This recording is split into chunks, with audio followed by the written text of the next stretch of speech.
कर्मों के अधीन है। प्रश्न है इनका कि जब कोई किसी को दुख देने वाला ही नहीं है, सब आदमी अपने ही अपने कर्मों का फल भोगते हैं, तो फिर खमत खामना क्यों करते हैं? सही प्रश्न है। एक तरफ हम कहते हैं आत्मा अपने ही कर्मों का फल पाता है, आपके शुभ कर्म आपको साता, अशुभ कर्म आपको असाता देते हैं, तो खमत खामना क्यों? खमत खामना का अर्थ समझे हम। खमत खामना का अर्थ किसी को माफ करना नहीं है, जैसा हम समझते हैं माफी मांगना और माफ कर देना, फॉरगिविंग। हकीकत है खमत खामना का अर्थ फॉरगिविंग है ही नहीं। खमत खामना का अर्थ यह है कि अपने साथियों को यह कहना कि मैं जैसा हूं वैसा आप मुझे स्वीकार करो। हो सकता है मेरी जीवन शैली आपकी जीवन शैली को पसंद ना हो सकता है मेरे जीने के तरीके से कभी आपको अपने जीने के तरीके में कोई बाधा महसूस हुई हो, तो कृपया मैं जैसा हूं वैसा आप मुझे स्वीकार कर लो। और वो भी आपको वापस यही कहता है कि हो सकता है मेरी वजह से आपकी जीवन शैली को, मेरे बोलने से, सोचने से, करने से, अब मैं अपने ही कर्मों का फल भोग रहा हूं। जैसे एक आदमी का गुस्सा बहुत है और वो उसकी अपनी कमजोरी है, वो चाह करके भी उसको जीत नहीं पा रहा है, लेकिन आपको क्या लगता है कि इसने मुझ पे गुस्सा किया। मेरे हस्बैंड बहुत गुस्से वाले, बात बात पे मुझे गुस्सा करते हैं, मेरी जिंदगी नरक बना डाली उन्होंने। तो पहले तो इस रॉन्ग विजन को हटाओ कि उन्होंने आपकी जिंदगी नरक बनाई, बिल्कुल नहीं बनाई। अच्छा, वो गुस्से वाले हैं, वो उनकी अपनी पीड़ा है, उनकी अपनी कुंठा है, उनकी चेतना के अंदर कुछ घाव है जो गुस्सा करवाते हैं। वो क्या कर सकते हैं? अब गुस्सा वो जीतना भी चाह रहे लेकिन हटता नहीं है, अंदर से निकलता है, फूटता है, आवेग आता है, उबलता है, और जब वो उबलता है तो जो सामने पड़ेगा उस पर उबलेगा। आप खमत खामना करके क्या कह रहे हो? आप ये कह रहे हो कि मैं जानता हूं कि आप जैसे हो उसमें आपका कोई दोष नहीं है। आप अपने अतीत के कुछ ऐसे कल्प लेकर आए हो कि जिनकी वजह से आज आपके द्वारा ये आवेग फूटते हैं, और उस आवेगों में मेरा भी कोई संबंध नहीं है, क्योंकि मैं नहीं चाहती कि आप मुझ पे गुस्सा करो या मैं आपको गुस्सा करवाऊं, लेकिन फिर भी आपका क्रोध आप में से फूटता है। कोई बात नहीं, मैं आप जैसे हो उसको उसी रूप में स्वीकार करती हूं। मुझे आपसे ये भी शिकायत नहीं कि आप ऐसे क्यों हो। खमत खामना का अर्थ यह हुआ कि मुझे आपसे ये भी शिकायत नहीं कि आप ऐसे क्यों हो, क्योंकि आप ऐसे हो, इट्स इनफ। कोई मोटा है, कोई पतला है, कोई लंबा है, कोई नाटा है, कोई काला है, कोई गोरा है।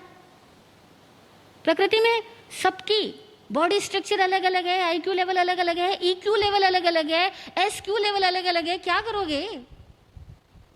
सब अपने अपने कर्मों का फल भोग रहे हैं, आप भी अपने कर्मों का फल भोगती हो, लेकिन अज्ञानवश हमारे अंदर ऐसी सोच पैदा हो गई कि उनकी वजह से मैं परेशान या मेरी वजह से वो परेशान। हकीकत है ना तो आपकी वजह से कोई परेशान होता है, ना आप उनकी वजह से परेशान होते हो। जिनको परेशानी लेने की आदत है वो कहीं से ले लेंगे, और जिनको परेशान होने की आदत है वे कहीं से हो जाएंगे। तो खमत खामना का अर्थ माफ करना नहीं है। खमत खामना का अर्थ है एक्सेप्टेंस, स्वीकार करना। क्षमापना यह घोषणा इस बात की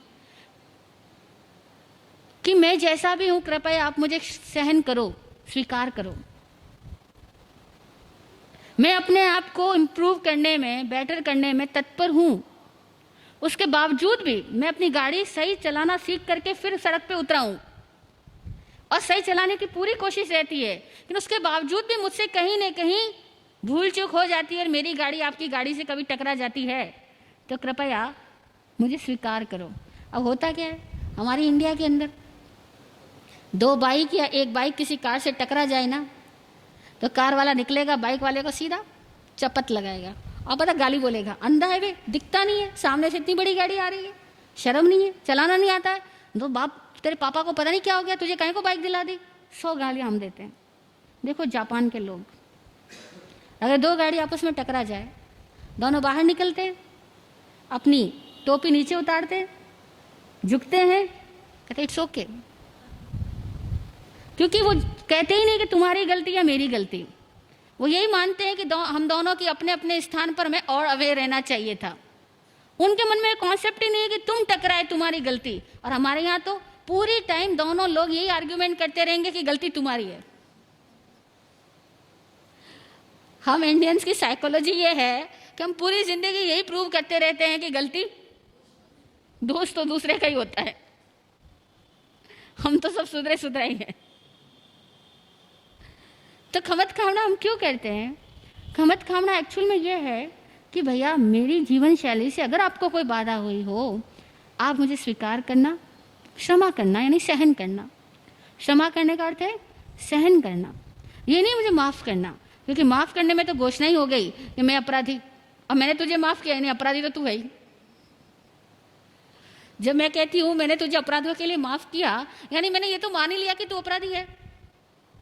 पर जब हकीकत ये कि तू अपराधी है ही नहीं, तो मैं तुझे माफ़ करने वाला कौन? तू तो निमित्त है, और निमित्त सदा निर्दोष होता है। निमित्त सदा निर्दोष होता है, इसीलिए उसकी कोई गलती नहीं है। वो जो है उसका अपना तरीका है, आप जो हो उसके अपने तरीके हैं। अब हम सारे ही ऐसे बर्तन हैं जो एक दूसरे में समाहित नहीं हो सकते बॉडी में रहते हुए, इसीलिए हमें एक दूसरे को स्वीकार करते हुए चलना है। घर में आपके कांच के ग्लासेस होती है ना, अलग अलग तरह की क्रॉकरीज होती है, बस ऐसे ही है, सब एक दूसरे अपने अपने स्ट्रक्चर वाले हैं तो है। इसी में स्वीकार भाव से जी लो, खमत खामना है। अस्वीकार भाव से जियो, शिकायत भाव से जियो, तो रोज के वैर विरोध है। जय हो।